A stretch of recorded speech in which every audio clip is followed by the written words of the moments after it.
So where did this come from? There's a bunch of really wonderful books. All of these are in your participant guide, so don't feel like you need to, I mean, you can take notes if you want. But Dan Pink is an amazing thinker. He's written a lot of books beyond this original one, and this wasn't his original one, but A Whole New Mind is all about this belief that the actual economy in the world has changed, and that for the first time, the people who are most valued right now are creative people.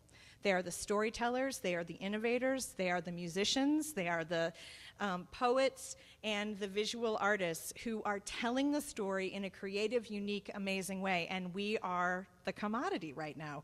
We are the most important piece because we are not replicable. We are our unique beings creating, whether separately or together.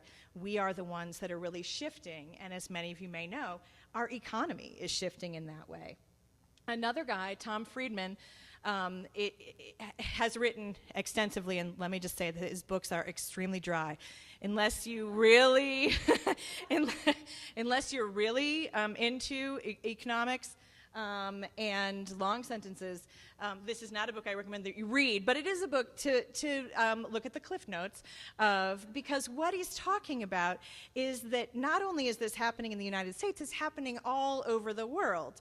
And the economy that we used to think of, it has changed so dramatically, and we've really almost flattened the playing field in a good way because of the way that our economy has changed and because of the way technology has changed, our availability and our ways of understanding how we all are in the world. I mean, think about the incredible micro businesses that we hear about now.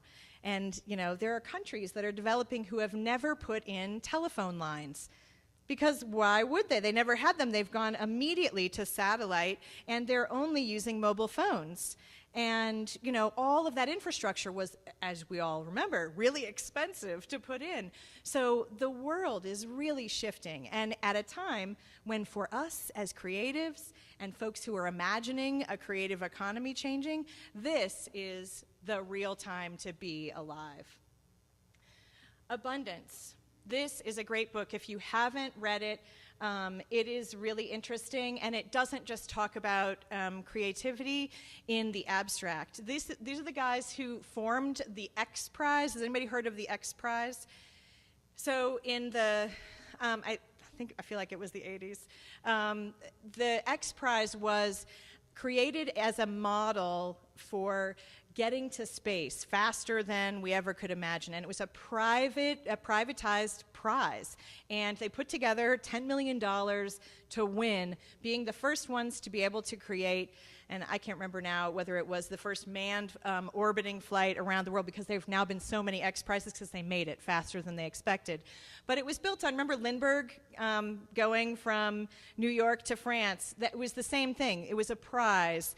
And, you know, it was a way of getting the private side of our world to invest in innovation without the government being involved. And the amount of money that has been spent to win the prize is something like $10 billion in that first one. So even though the prize purse was only $10 million, the amount of money and private research that went into solving the problem was extraordinary. So these guys are innovators, the ones who wrote this book. And what they have to point out is that we are right now sitting in the world at a time when we are this close to solving every major problem that we feel like we face. We're about to solve hunger. We're about to solve unbelievable medical technologies. We will solve water if we choose to. I mean, you know, this is all like on the cusp of maybe we'll all die next week from global warming. But the fact that we're this close is what is so extraordinary about this moment in time. And the reason that we're so close is because we're allowing innovation to take the forefront. And who wouldn't want to be thinking about things from a place of abundance and a place of we're about to solve things, let's be a part of it, rather than going back to what, frankly, our brains were designed to do, which was be scared that there was a leopard behind us, and so we respond naturally in our brains to fear. and to negative, scary things. And so it's hard for us to believe that we're at this moment, because it sounds like, oh my gosh, we lost this plane, and it's been almost a month, and this plane we can't find. How can we not find a plane? It seems extraordinary, the things that are so difficult for us. And it's not that they are not difficult. Poverty and hunger and incredible environmental challenges are clearly there. But the fact that we're this close to solving them means that we also are this close to evolving into a different way of being as a whole planet. And then there's Seth Godin. How many of you know Seth Godin? Okay, good. Every time I do this, more and more people are finding him sooner. Seth is an amazing blogger. He's supposed to be, he claims, and he's probably right, to be the most read person in the world, because he writes a blog every day, and literally millions and millions of people read it. I'm one of them who's, of course, signed up, but I don't read them all. But every once in a while, the headline grabs me, and there's this nugget of maybe 4 or 5 sentences. That's the beauty of blogging. So you don't have to write a novel here. But Seth has amazing understanding and belief in the power of creativity. And you'll hear more about Seth and some of the ways that he has really shifted the industry in many ways, in imagining what is free and how should we give things away and what's the internet for, and how do you sell something in a personal way when you don't know the person that you're selling it to. All of those things are the challenges that we all face in the creative industries. But again, all of these guys, and they're all guys, are saying, my goodness, this is the best time ever to be a creative person. And if we can find ways to get out of our silos, get out of our basements, get out of our studios, and engage in our communities, we can actually make a huge difference, not only in our own personal lives, but in the lives of our towns and our cities and our counties and the world. So here's where we came from. We're sitting in an organizational, we're sitting with Beat Street, and that beat is a reference back to our ag economy. Northern Colorado was a huge part of the sugar beet industry as we evolved as a region once the white American folks came into this region. Beets were the answer. And in this economy, as we all know that we've moved out of, the answer was not creativity. The answer was keep your head down and do the job and don't ask any questions and get the beet out of the ground and get it into the factory as efficiently as you possibly can. There was not creativity in this economy at all.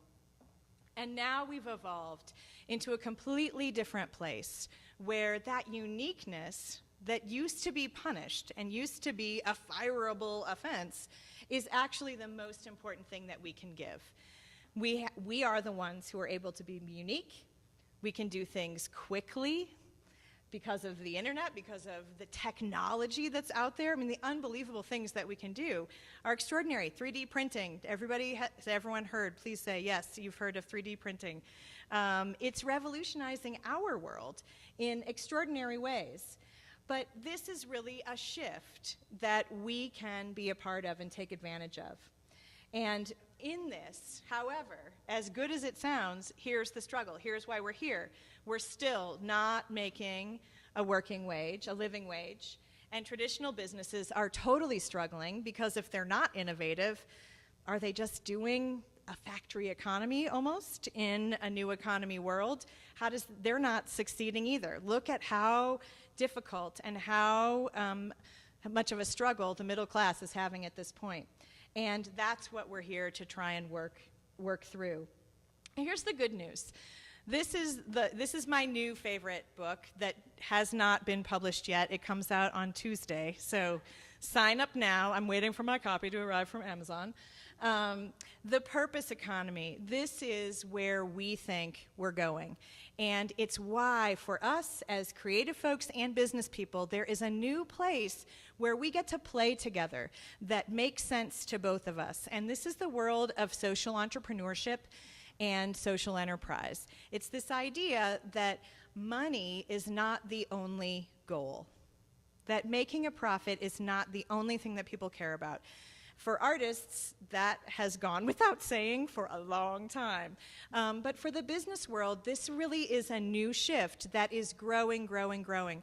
Here in this state and all over the world, there are businesses popping up. In Colorado, just this last year, we created legislation at the state to create a new B corporation. And B corporations are allowed to care about not just profit, but about social good.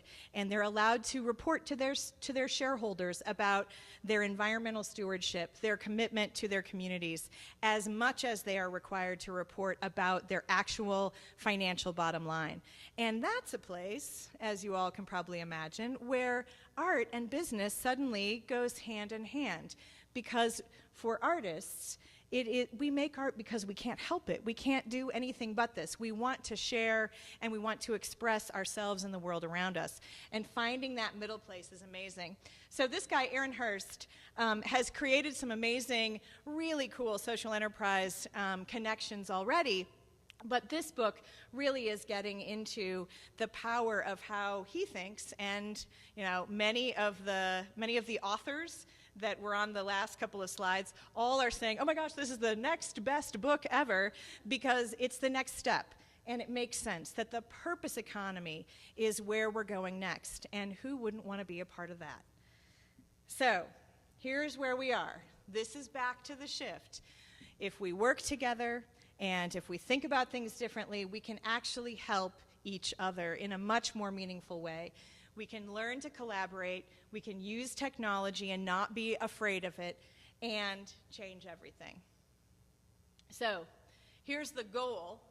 The goal is that we expand our career paths, that we break businesses out of ruts that aren't working any longer, and that we get communities to actually change the way they function and find new solutions to some of the problems that we have all over the world. And we have to do that by shifting ourselves.